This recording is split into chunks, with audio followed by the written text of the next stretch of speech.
One, two. 1, 2. That's fantastic. We love Thank you, thank you. Well, I see that my job is going to be really easy. I was nervous, like, oh, I got to moderate a conversation with the conversationalist. But y'all are excited, so I'm just going to get out the way. First, just want to say some thank yous. Thank you, Bobbito, Garcia, for coming to Atlanta to do this Q&A with us. We know that you're busy and that you're screening the film all over the world. So the fact that you took time to come to Atlanta to have a conversation with us about your life's work through this film is amazing. So thank you.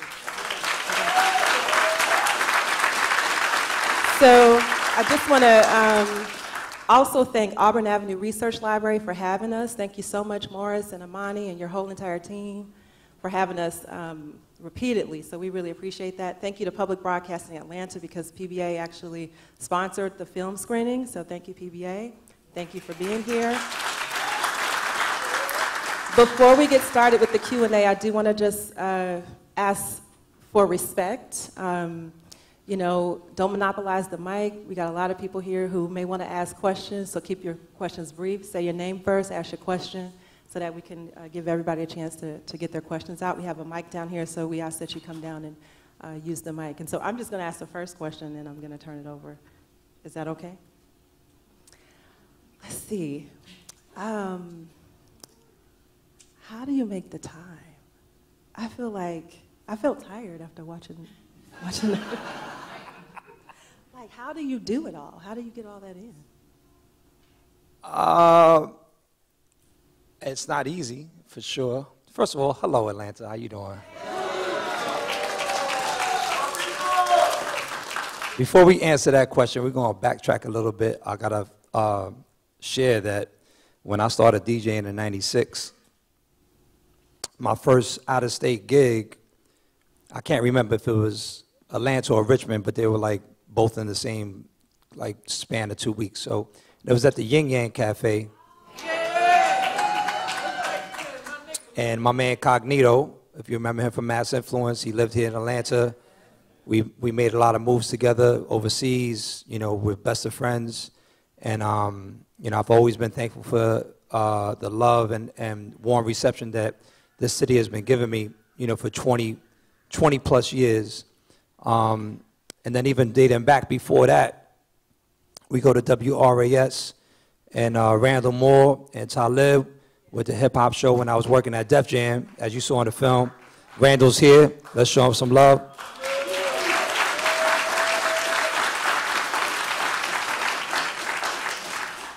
And then moving a little bit forward from that, my man Greg Street, when I was working at Def Jam, was another cat in Atlanta who was just showing ridiculous respect for what I was doing in New York, from Sneaker Game to, Def Jam Records promo to me and Stretch's radio show.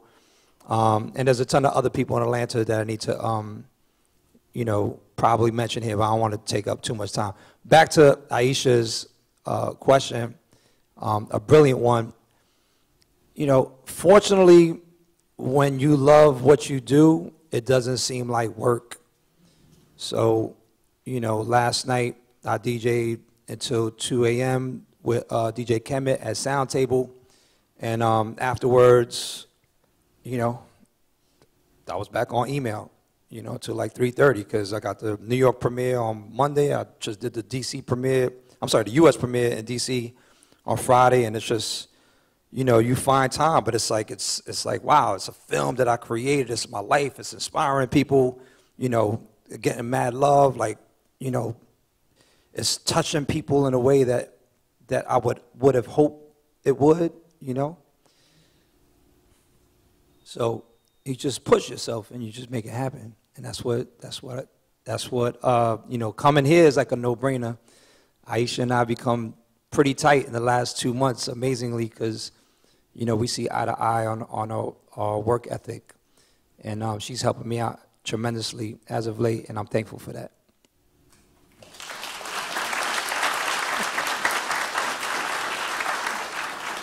Don't cry, Aisha. Yo, real talk, this film got turned down by a lot of festivals. Yeah. And one of the turning points, I mean, I didn't, it's fine, you know what I mean, like whatever, like. Listen, I was at the Kennedy Center on Friday, and I probably made a little social boo-boo because someone was like, yo, it's so incredible that the Kennedy Center is, you know, showing your film. And I was like, word, it is, but I don't need the Kennedy Center to validate my work. And similarly, I don't need corporate America to do that either, and I don't need film festivals to do that. What validates my work is right here. Now, because the film is so, I'm very vulnerable in the film. You know, I couldn't really watch it too often, and we only did one test screening that I attended. You know, my first two films probably did like 10, 15 test screenings before we finished it. So Aisha watched the film. I let her check it out, and she hit me up with this. Y'all know her? Like, yo, she writes long emails, you know what I mean? It'd be like, doc, doc, doc. But the way she responded to the film, it was like, all right, cool.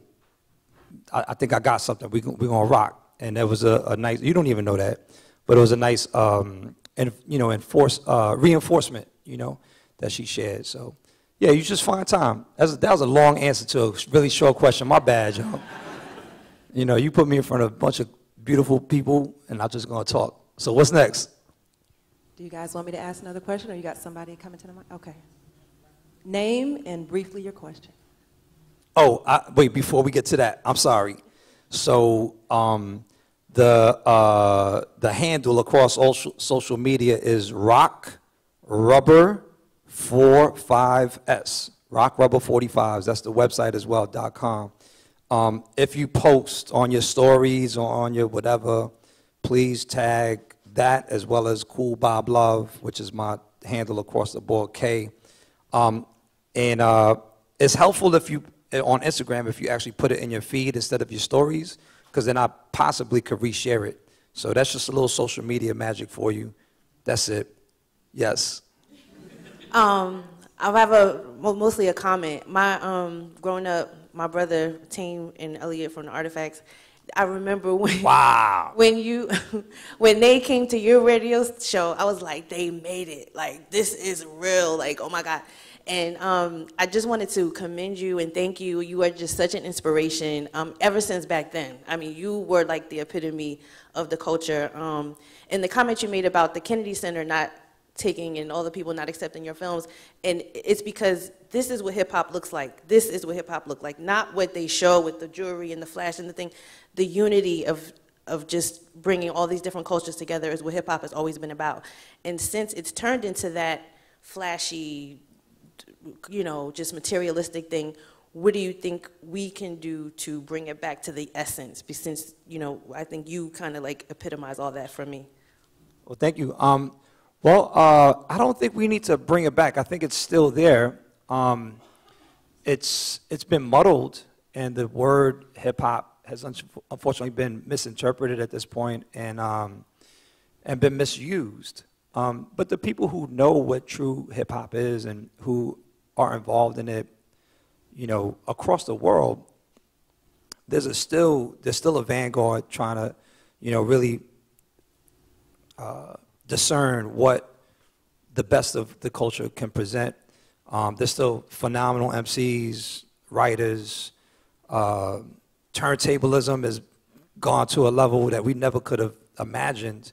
You know, same thing with B-boying and B-girl, like levels we couldn't have imagined. So, you know, the culture's healthy. You know, it's been punctured, but, you know, we probably couldn't avoid that, truthfully, because it's just too powerful. What we created is just too powerful. And so, you know, as it gets grabbed by corporate America and by the media to help what they're doing, you know, we have to do what we're doing, which is not get, you know, you see in the film, like I love Hot 97, I love Def Jam, I love Vibe, you know, every time one of those platforms got too commercial for me, I was like, yo, I'm out. And that's what you could do too. You know, if the radio station that you listening to isn't playing what you think is, if they saying, yo, we hip hop, and they ain't repping hip hop, then turn it off. It's all good. There's plenty of other platforms, you know, plenty of other platforms. And so you know, it requires action, and it requires evangelizing as well. You know, like if you like what I did in this film, if you like my first 2 films, evangelize. You know, tell other people, yo, you got to download the film. It's available July 24th. Yo, there's another screening in New York. Yo, tell your cousins in Jersey. You know what I'm saying? Like, it's all of that, not just on social media. It's getting on the phone, you know, writing letters. Maybe not, but I'm showing my age, right? Yo, put a stamp. It's just not. Yeah, there you go. Each of us can be evangelists, you know. Each of us we're people of color. We are powerful beyond our control in a lot of ways. And so just sing that, not just for what I'm doing, for, you know, for whatever is popping here, whatever's popping for Tame and L, you know. Anyway, I can go on, because Tame and L, my God.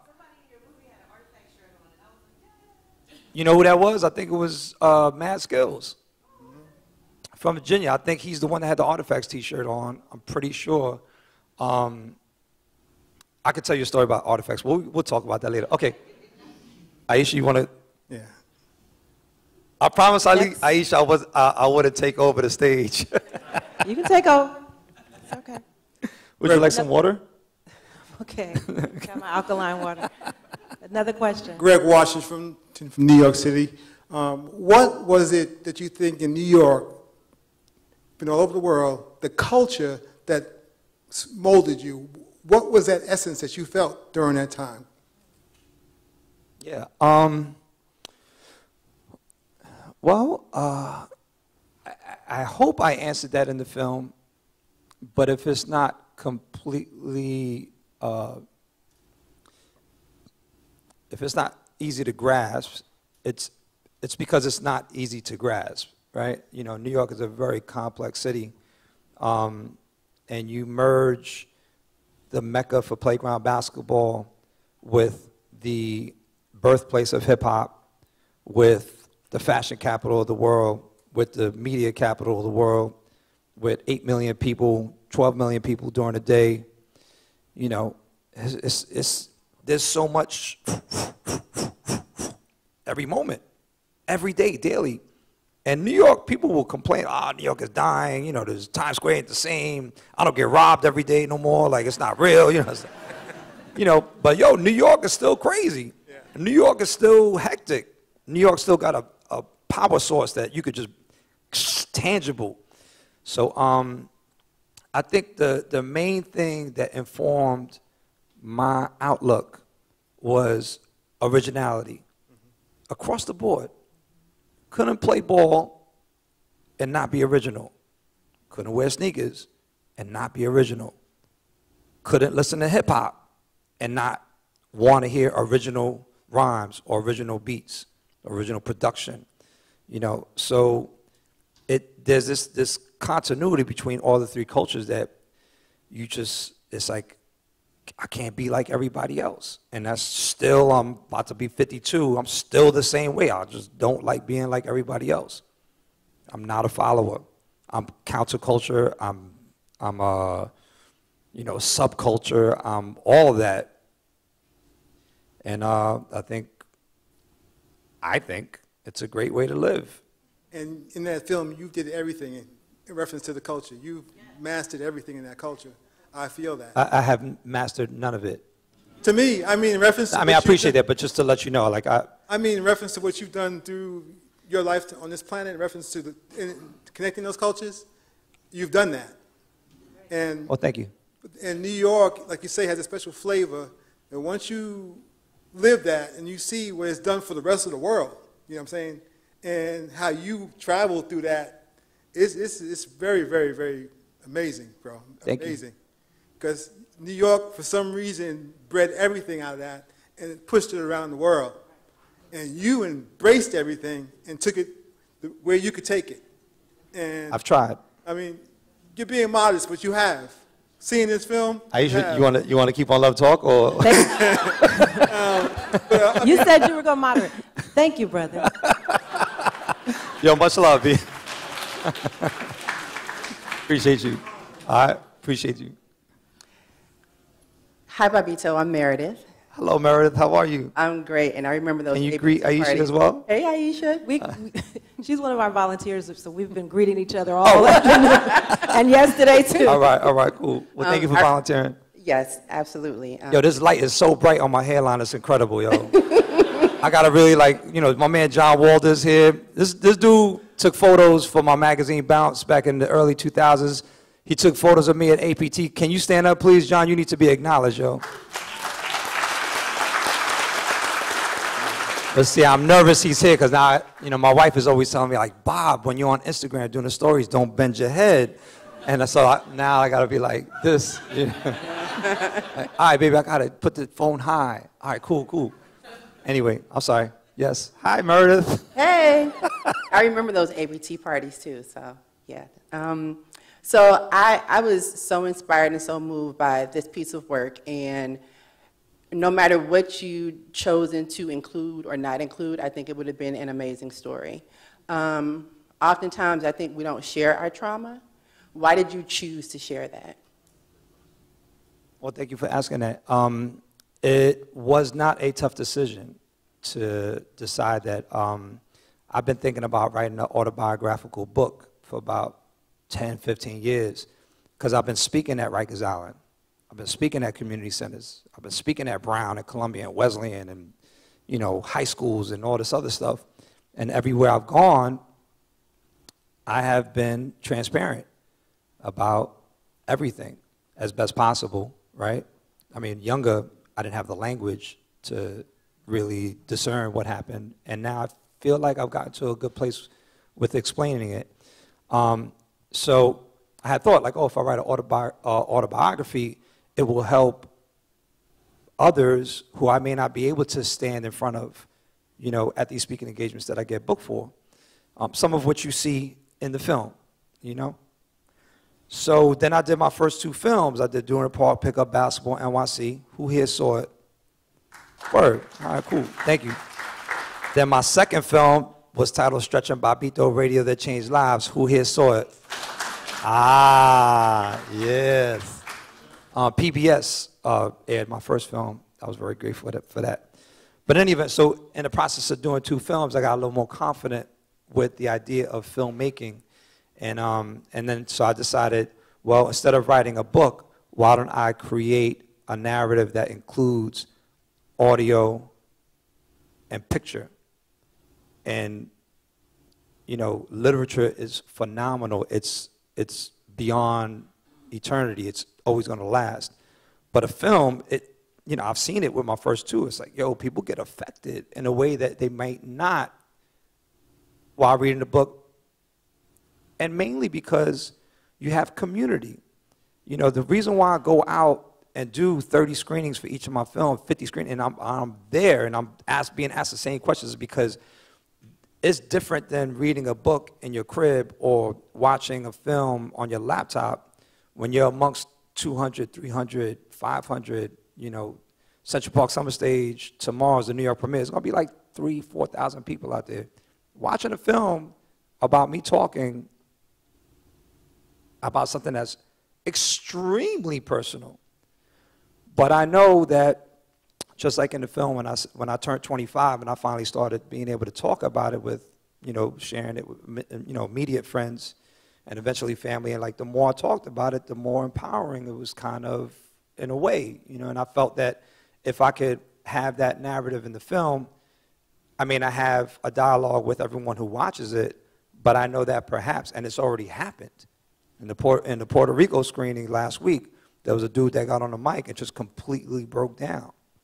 He was like, like his wife had to hold him, I had to hold him because he saw himself in the film. And he had never shared that publicly. He had shared it with his wife. And so he saw strength in me being vocal about it. And, and hopefully, now he's maybe a small step towards, we never really heal from trauma, right? It's always going to, hit a nerve if somebody daggers you the right way. But, it was a no-brainer to expose it, a no-brainer. Thank you. Hello. My name is Kiki, and hello to both of you. What up, Kiki? Hey. I just wanted to say, wanted to thank you for sharing this with us and the world and your contribution to the culture. Like, I knew some of this, but I didn't know as much as you've done, which is really awesome. And also what struck me was that how you just kind of followed your heart through life, and that came opportunities and experience, and that just really struck a chord with me. And I was just wondering, the other thing too is like, when you got to the height of something, when it was just, when people were not even thinking about throwing it away or saying, you know, I'm leaving this or whatever, like, what were you thinking when you got to the height of the success of whatever you were experiencing at the time? You was like, okay, I'm done with it. Now I have to move on to some, I mean, like, nobody does that. Like, what were you thinking? What's your thinking behind that? Well, I think, again, I hope that was answered in the film. And if it's not, if you don't have clarity about it, then I'm going to offer two things. A, I would encourage you to purchase the download and stream. It's available July 24th. RockRubber45s.com. The pre-order is available now. But secondly,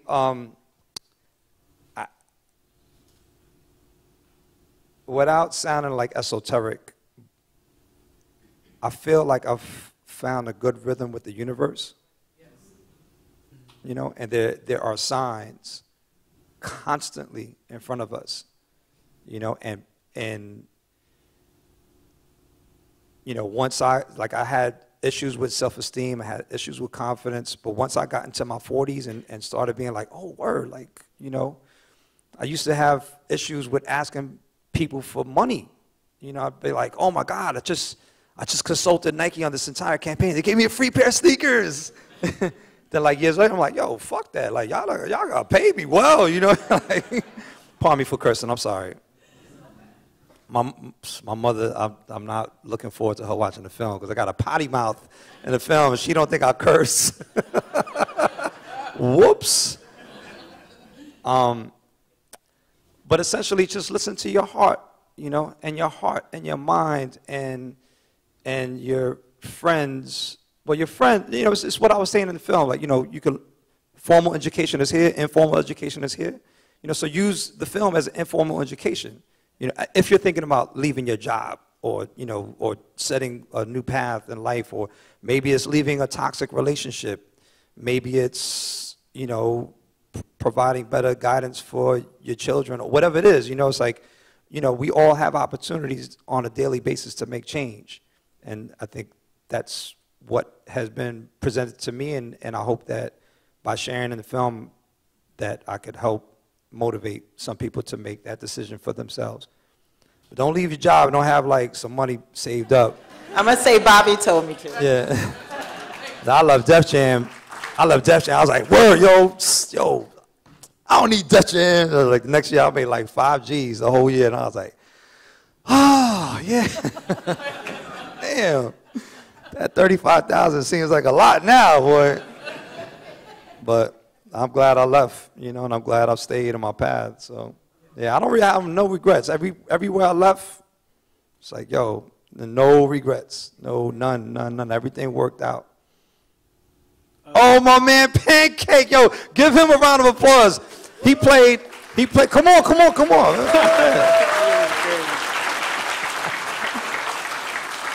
His real name is Melvin. I nicknamed him Pancake yesterday. He played in Full Court 21 at Grant Park, which Aisha produced, and it's a 1-on-5 basketball tournament that I do worldwide in 20 international cities, 4 continents. You saw at the end, right before the end credits, there's like a 2-minute piece about the all-world final in New York. And Melvin plays, so I'm glad you're here today, my brother. And you look great, man. You look a lot better look for you today than what you had on yesterday. He had to just woke up look yesterday like, yo, I'm here to play ball. What's up? Hi, my name is Melvin. I'm from Queens, New York. And, I got here late, so I didn't see a lot of the film, but I just wanted to ask you a question, 2 questions. Who's your top 5 street ball players? and top 5 rappers of all time. Okay. He just going there, right? All the other questions are easy now. Playground players, that's tough. If I had to pick a 5, it'd be Jack Ryan as my shooting guard, a.k.a. Black Jack. He's in the film. He's the dude that took out his teeth. Yeah, you can't forget him. Mario Ellie, who's in the film as well. He's the cat at the GOAT that, you know, used to make me get nervous and have anxieties about playing ball on the court with him. But he wound up being a rookie in the NBA at age 27, wound up winning 3 rings. We grew up in the same building on 97th Street. We went to the same grammar school. Stupid proud of him. But he was a beast on the playground. I would go with Speedy Williams. He was in the Above the Rim film with Tupac. He was a star in the Nike Freestyle commercial. And I'd have to go with Earl Manigault, of course, my mentor as a kid, you know, a.k.a. the GOAT. And I'll leave it at that. As far as top MCs of all time, that's a tough one, B. I'm just going to say that Pharoah Monch, he watched my film and he wrote an original verse inspired by it, and it's in the end title track. It's the end title track. We're going to release it as a 7-inch. And I think he has no comparison, because I met him in 1989. I was working at Def Jam, and I was an A&R rep, and I was given the cassette. The group was called Simply Two Positive MCs. It was him and Prince Boaflo. They wound up getting signed to Hollywood Basic and became Organized Confusion. Monch went on solo. There is nobody, come on, battle me on this. There is nobody who's been making music for 30 years as prolific as Pharoah Monch. Now, there's great MCs. There's people who've sold a lot of records. But can't nobody say, I made a great record in '89, I made a great record in 2018. And the records in between. He's nasty. So I just, instead of top 5, I'll just leave it with Monch. I'm going to insert a question real quick. So you kind of quickly mentioned Full Court 21, but I don't know if everybody knows what that is. You do it in 20 cities internationally. But can you talk a little bit about what it is and why you do it? Sure. So, you know, along the lines of thinking creatively and trying to create new opportunities, not just for myself, but for my community. Yeah, I've traveled the world. I've been to 42, 43 countries, 6 continents. Everywhere I go, oh, you from New York? Whether they know who I am or not, they see me play, they figure out I'm from New York. And they always like, yo, I want to play in West 4th. I want to play in Rucker Park. You know, it's like these 2 mythical playgrounds, right? The truth of the matter, though, if you come to New York, you really can't just go up to Rucker and play. You know, you can't go to West 4th. You could play pickup at West 4th. You're not going to play in a tournament. So what I thought was, well, you know, the tournaments, the summer leagues are really exclusive, right? You got to know somebody, you got to know the coach, whatever. So I wanted to try to create a platform that will be inclusive and also provide an experience that was authentically New York for anybody. And so I started this tournament, Full Court 21, back in 2013. Anyone can sign up. There's no tryouts. There's no coaches. There's no teams, right? So there's no politics involved. You show up to the park. You sign up. You play. You put on a shirt. You got referees, and the game is 1-on-5. There's no teammates, no teams, no plays. You have to figure out how to score against 3 to 5 people every single possession. And it's a game that we call 21 in New York, call it Utah and Brooklyn. In Canada, they call it American. I'm sure in Atlanta, y'all got a game similar to that. In Philly, they call it Rough House, And it's a great game, but no one in the history of the sport had ever presented it in an organized context. And that's what I constantly do. That's why I said in the film, you figure out what is missing and you fill that void. To the sister that was asking me about, why do you leave these things, that you get to the height of, is because I'm no longer challenged. And then I'm like thinking like, okay, well, what's missing in New York City basketball is a tournament that anybody could play in that's competitive, that has me on a mic. And also, I work for a lot of big brands. they bring me in, yo, they celebrate me, they pay me, I kill it, and then the next year, 2 years, 3 years later, whatever, like you don't get that call. And I got kind of a little frustrated with the lack of allegiance by some of the corporations. And I was like, well, you know what? I'm going to create a tournament that's mine. No one could ever be like, yo, Bob, you can't announce this week. You know? Nah, it's me, you know?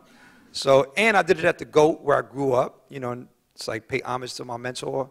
So it has so many good things. And then after 3 years of doing it in New York, I was realizing I got a lot of cats around the world that think like me. You know, my man in Japan got it in 12 cities now in this country. You know, my man Will in Canada got it in 5 cities. Aisha, she never did a basketball tournament. She loved the idea so much. She was like, yo, I'm going to try. We did it yesterday. We had like 15, 17 players. Maybe next year we'll have 30. Maybe 5 years from now, everybody here will be there, you know?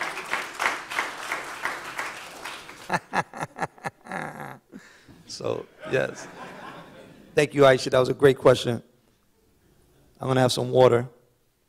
Your name and your question. Greetings. My name is Omi.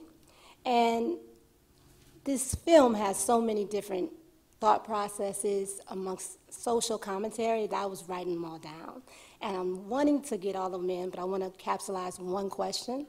And the question is around the concept of we create our reality, whether that is that which we do not like or that which we do like.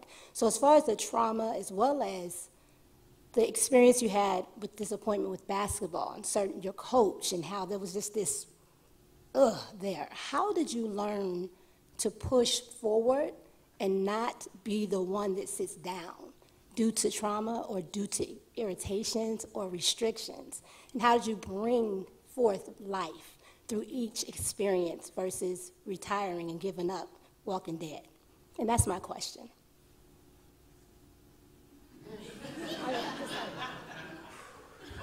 Y'all heavy, yo. The Q&A in D.C. at the Kennedy Center was easy. I was like, when's the film coming out? Oh, it's July 24th. Y'all gonna have T-shirts? Word. No, but that's beautiful. Well, I'm gonna answer that in 2 ways. First, I hope that the answer to that is in the film. And that you download it and watch it. I'll attempt to answer that briefly, and that I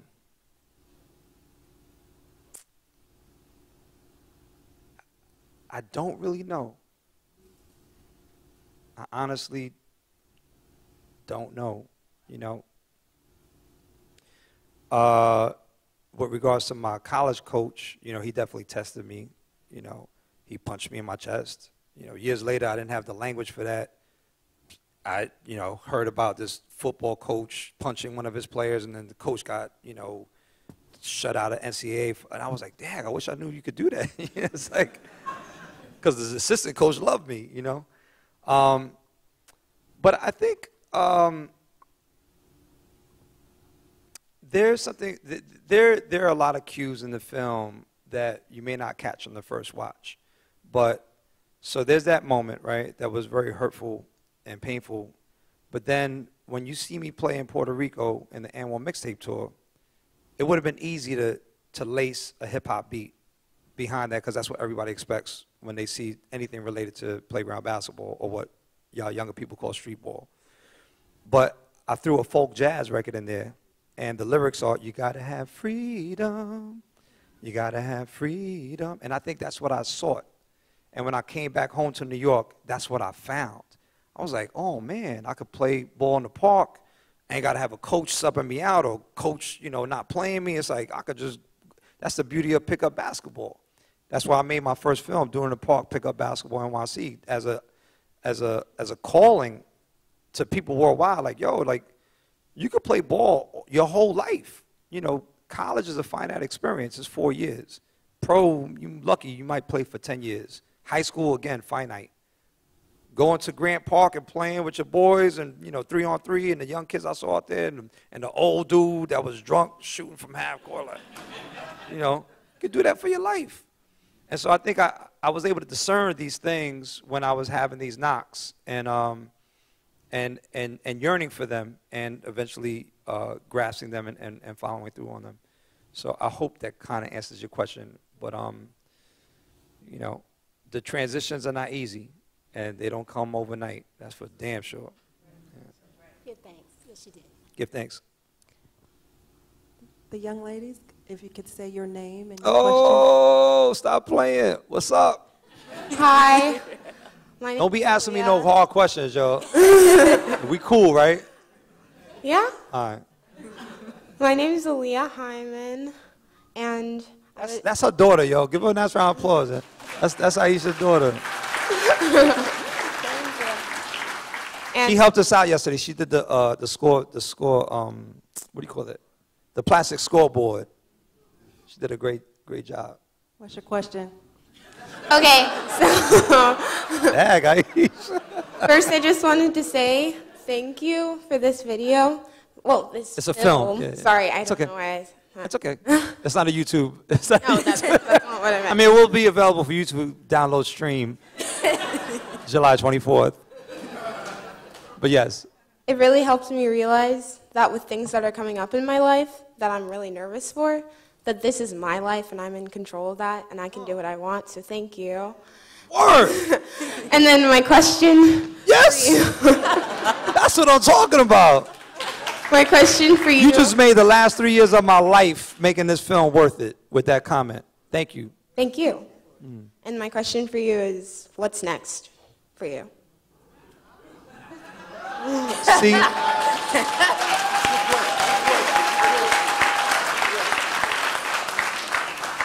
See, I thought we was cool, right?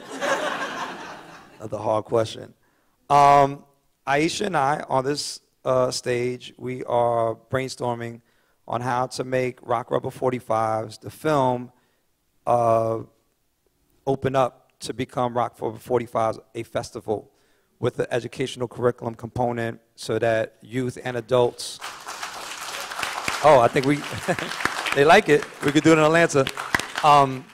So that youth and adults can engage in history of playground basketball, history of sneaker culture, history of hip hop, have participation and activity, so maybe full court 21 component. And I'm a founding member of the Kennedy Center's Hip Hop Culture Council. And, I think we're going to target that as a potential first venue, possibly, to hit with the concept. But it's like way too early to talk about it, and I probably shouldn't even let it out the bag yet. But Aaliyah put me on the spot, so. You'll sign up? Would you sign up for the Rock Rubber 45s Festival? Maybe. Maybe. Tough crowd, yo. Thank you. Are you with her? Yeah, that's my best friend. Huh? That's my best friend. Oh, man. Okay, I'm ready. Go ahead. First, hi, my name is Brooklyn. Your name is Brooklyn? Yes. Word up, yo. Yo, round of applause. I live in Brooklyn. Word. I'm sure you get that all the time. Yeah. Or you probably get like, yo, my cousin lives in Brooklyn, yo. Go ahead. I'm sorry. This light is still too shiny. Okay, so my question is, you're a writer, you're a filmmaker, you play basketball. How did you know that that was what you wanted to do? Because I play guitar, I write, and I want to be all these things when I grow up, but how will I know that that's what I really want to do? How did you know? That's an amazing question. Amazing question.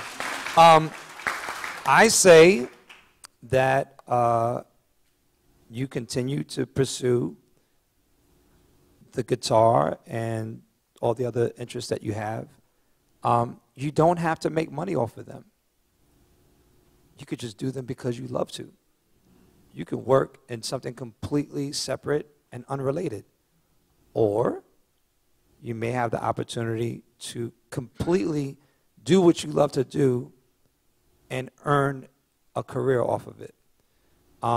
Both are fine, both are acceptable, and so there should be no pressure to do either. Like, I love playing basketball. I've gotten paid to play basketball. I'm in my 50s. I love to play basketball just as much. You know, it's fine. How do I learn these things? I think, you know, you do have to, as a child or as someone your age, you know, I didn't just play ball. I read about the Harlem Wrens. I read about the ABA. I just saw it. I used to take sneakers and look at the labels and you know, memorize the terry cloth lining. And, you know, it's just like, I just immersed myself, you know. But that said, that doesn't mean that, you know, it's like people, when adults, right? Let's think about Paul Robeson. Let's think about Gordon Parks. I'm not alone in being multidimensional, you know, and I'm not nowhere trying to compare myself to them, but I'm just saying, like, you know, there's a pressure from adults. It's like, what are you going to do for your life? Like, what are you going to do? Like, where are you going to go to school? What are you going to study? You know, and it's cool because you know, when I graduated from Wesleyan, the keynote speaker said, change is a tonic. And I didn't even know is he talking about, like, tonic water? Like, what is he talking about? Like, I didn't get it at first. I had to look it up, like, change is a tonic.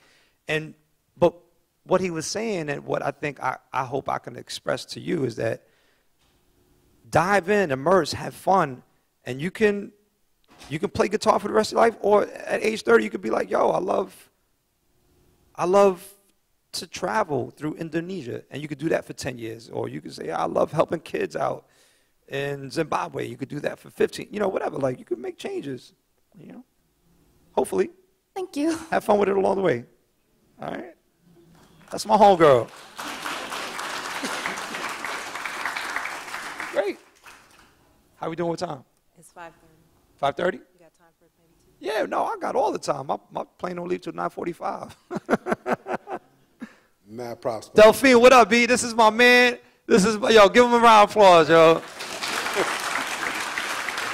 His brother is interviewed in the film, and you don't see him on screen, but you hear the voiceover. But anyway, Delphine and his family has been supporting what I do for a very long time, and I'm appreciative. Yo, mad props on the film. Powerful work. You mentioned your crib, parties at your house, right? I'm very familiar with that. I grew up in that environment as well. And how you felt there was a negative, you know, the beer and the drinking, cigarettes, and even the playing of the drums. I had Dominicans in my building, and they played on the pipes. And I'd be like, hey, when are you going to shut that down, right? So it was a negative thing in my life. But as you got older, has that perspective changed as far as that Latin cornerstone in your life? Absolutely. And you know, there's a lot of breadcrumbs in the film that I didn't want to take time in the narrative to be so, like, in your face, here's the answer. But what you do see in the film is that as a youth, I don't speak Spanish. I'm being called a gringo. I'm questioning my identity, you know, my cultural affinity and everything. And you know, I say, like, you know, Latin music had a negative connotation for me because of the experiences that I had. But then towards the end of the film, you hear me on the mic, and I'm talking Spanish, Gracia por venir, and I'm opening up for Eddie Palmieri, you know, who 10-time Grammy Award winner, you know, Latin music legend. And I'm standing next to Lin-Manuel Miranda, who, God bless his soul, his intellect, you know, as proud I can be for a Puerto Rican on this earth. And he's telling me, like, yo, you know, you take this and you take this. And so I think I was able to turn that around, similar to the, you know, to the other negative experiences of my childhood, and I've been able to turn them around. And you know, but that's similar to a lot of other things. It didn't happen overnight, you know. When I got I think when I turned 40, yeah, when I turned 40, that's when I hit up the person, you know, who I had a poor experience with in my childhood, and expressed forgiveness. But I also got tired of not talking Spanish, and I took it upon myself to teach myself how to speak Spanish. Yo, I bought a book called Spanish for Gringos. Yo, dead up. And it was mad helpful, you know. But yeah, I mean, once, you know, my father passed away in 97, and prior to that, he started, you know, I just started DJing, and he was like, Bobby, you know, take whatever records you want. So I was grabbing the Mongo Santa Maria, I was grabbing the Cal Jada, I was playing it in clubs and stuff, and all of a sudden it was transformative. I was like, oh, word, this music is incredible, yo. Like, I'm not hearing it at volume 10 at 5 a.m. It's like, oh, word, this sounds kind of good now, you know? And then the reaction of, you know, people when I play it, you know, at the sound table last night, you know, Kemet was crushing, you know what I'm saying? Crushing. And I get on and, you know, and I took a little chance. I never know how people going to react to playing when I play Latin music anywhere in the world, you know? I never know. But, yo, I say 9 times out of 10, people are like, oh, snap. I mean, they may not know how to dance, but, you know, it's like the Latin rhythms is African rhythms. You know what I'm saying? You know, we had African slave trade in Brazil. Samba is, you know, African slave trade in Cuba. You know, it's the bomba. Afro-Boricua music is completely based on a connection back to the continent. You know, so you know, so people connect to it. You know, and I'm glad that I'm a conduit for that as a DJ. And Eddie Palmieri, you know, he said, he was like, you know, for me and all the other artists that you play, like, thank you, you know, because he knows there ain't a lot of hip-hop DJs doing what I do. You know, he's in his 80s, but he ain't out in the, you know, he ain't at a sound table, you know, like hitting it like, yo, word. Yo, quiero decir gracias, and being from the neighborhood, I'm glad that you're representing us, so thank you very much, I appreciate it. Much love, V. Oh, that's my man, Jaden, right? What, hey! I just had to do that. My name is Isa. I live here, but I was born in Puerto Rico, and I grew up in Astoria Projects in Queens. And I just wanted to say thank you I grew up during the time of the Black Panther Party and the Young Lords Party, so I was involved with that and raising that awareness of our culture. And I just wanted to thank you for representing, you know, what we did. And I mean, New Yorkers are chauvinistic. We think we're like, you know, all that. But thank you for showing how, you know, it is possible for cultures to come together and blend together. And I'm trying not to get nervous. But I used to hang out in your neighborhood, as a matter of fact, when I was young. And I wanted to ask you, is Felipe Luciano still around? You know, the last poet, Pedro Pietri, because I've lost touch. And have you been back to Puerto Rico after the hurricane? Because I lived there part-time. And that's all I wanted to say. Amazing. Okay. So yeah, no, I mean, you asked like 15 questions. But, but that's what we do, you know. And Boricuas be like, yo, da-da-da-da. I believe Pedro Pietri passed away. Miguel Agorin is still around. I'm mentioning the formative poets who started the New York Poets Cafe, which I was a part of heavy duty in the 90s.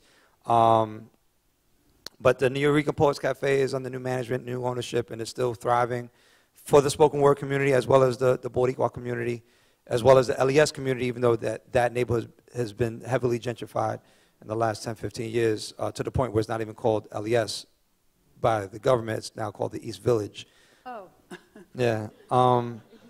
Regarding Puerto Rico, I've been back twice, and since Hurricane Maria, and it's been tough. My trip in December, which was like just 3 months after the disaster hit, I was riding on Route 27 for Aeropuerto, and it's not even 5 minutes. This is an international airport. Not even 5 minutes from the airport, there was a billboard. It used to be like really high above the highway. Anybody could see it, you know. And it was for like breast augmentation. It was like really trippy, but it had fallen. It had been knocked down, and it was on top of a roof. It was like 3 months later. The debris and the billboard is still on top of the roof. Yeah. Like it's just, and I'm not talking about in El Campo, in the middle of the island, where the farms, I'm talking about a metropolitan, you know, top cities in the world type, you know, San Juan. I get to the end of Route 27 right before going to Viejo San Juan, and there's a whole entire community of people who do not have homes, and they're living in tents. And this is right on the water by the bay. And it's all striking, you know, and it's all like, you know, any trip to Puerto Rico is always emotional, right? But then like 2 minutes after that, I see graffiti on the wall, and it says, PR se levanta. That means PR raise up, you know, rise up. And then I DJ'd that night with Stretch. Me and him had never spun together. You know, the owner of the spot was like, yo, man, look around you. There ain't no tourists here. You know, I never had gotten a cab from the airport so quickly. You know what I mean? The cab driver was like, yo, no tourists. Tourists is shot. You know, so the dude was like, the owner of the bar, was like, yo, we struggling here, you know. And these, you know, similar to my experience in South Africa that you know, it's like, there's these moments as a DJ and as just as an ambassador of all these cultures that I represent where, you know, you have this ability to uplift people. And me and Stretch went in, and people were coming up to us, hugging us throughout the night. Yo, I needed this. You know, I needed to be transported back to New York. You know, you've helped me, like, get a reprieve, you know, for these 2 hours. And that's powerful. You know, that's powerful. I wanted to be there.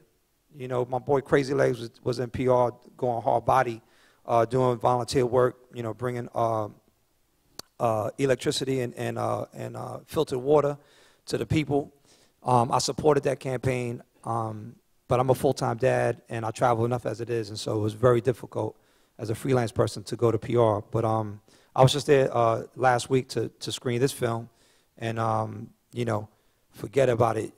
Yo, people, the scene in both the scenes in Puerto Rico that take place in the film, like, yo, like they was clapping during the film, like, word, like when I scored, when I was like, yo, I'm not gonna play for N1, I want to play for Puerto Rico. Yo, the whole crowd was like, ah! So it was dope, you know, it was really dope. So, but thank you, I hope I answered your questions. Well, thank you, yes. And you know what, this is, if you met Puerto Ricans, this is a real Puerto Rican. I mean, oh, thank you. Thank you. My man Jaden, what's up? He played in Full Court 21 yesterday, too. He had a great attitude. Hello, like as you said, my name is Jaden. Listen, no difficult questions, okay? All right. I have a question, because I'm into sports and stats, and you said you looked into stats about the ABA and stuff. And I'm into that stuff. I like sneakers, too, like collecting them and all that. So I was just wanted to know, like, when did you know you wanted to do what you wanted to do with music and with basketball and with all that? Well, I don't think I knew. I don't think there wasn't a point, there wasn't a moment of clarity where I was like, oh, this is what I want to do. I was just living it, you know. I was always in the moment, experiencing it, because, and it's kind of like what I said in the film. It's like there wasn't, I haven't really had precedent in most of the lanes that I've gone. So I've constantly had to like build the house and build the foundation and then roll with it.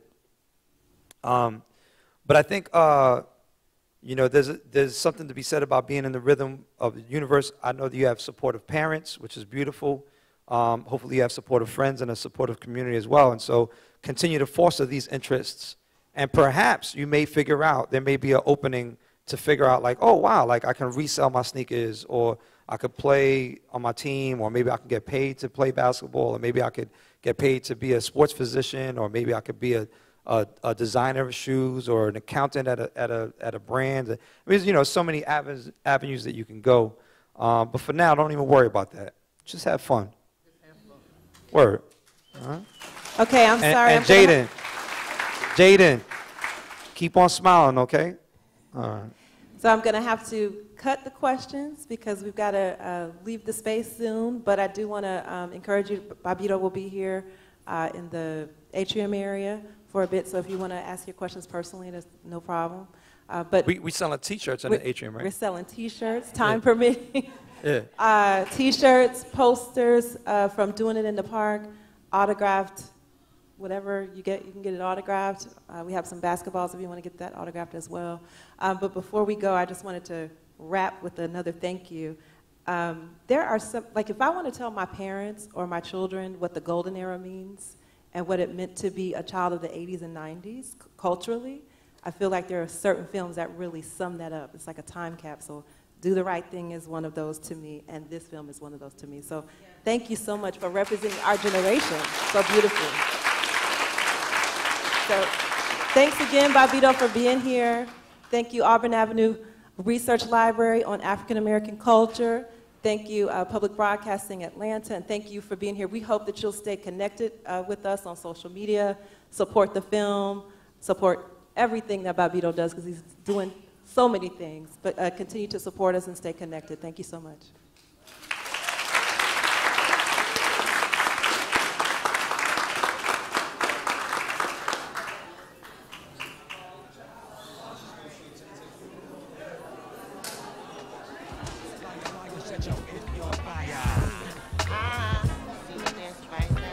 I don't need to tell you that you know how to make you